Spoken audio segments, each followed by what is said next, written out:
So, itong kilay ko ay inayos lang po yan. Totoong kilay ko yan. Inayos lang siya. Tinanggal lang yung mga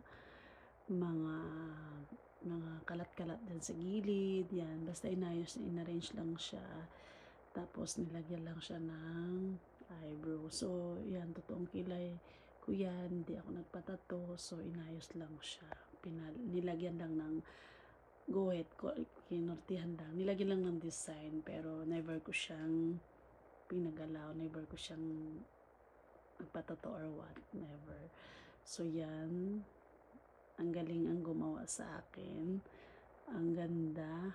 Merong korte, may korte na yung kilay ko. Yan, oh. Ayan. So, siyempre kakalagay lang, pag ako nag-ayos niyan, lalagyan ko lang naman ng brown.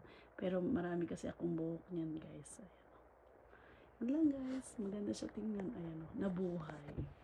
Tsaka, tinanggal yung mga yung mga dito sa sa baba. Basta yan. Ayan, guys. Maganda na siya.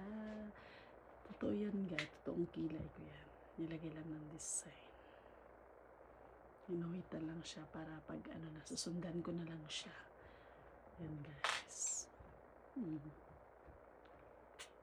Kasi ayoko kasi magpatato kasi masakit yun. So gusto ko na lang, kasi makapal kasi ang kilay ko, kaya gusto ko na lang yung o guguhitan, lang, tatanggalin lang yung mga kalat-kalat, tapos ayusin lang siya. Yan, guys. Maganda na siya. Tapos nagpa-facial ako, ayan. Glass skin na tayo, guys, today. So, yan. So, collagen. So, yan, guys. Maganda na siya. Maganda na sa feeling na natanggal yung mga mga dead skin ko or what. So, yan. Glass skin na tayo. So, yan, guys. Yan lang. Bye. Thank you sa sa akin, sa nagkila at nagpa-facial. Thank you. Dahil may discount po sila, guys. So, gura na kayo doon. Gura na kayo, isi-showkay ko kayo, guys. Sa mga gustong itatag ko na lang. Sa mga gustong magpa-facial at magpa-kilay, message nyo po. May discount po sila 50%. So, yan, guys. Ilalagay ko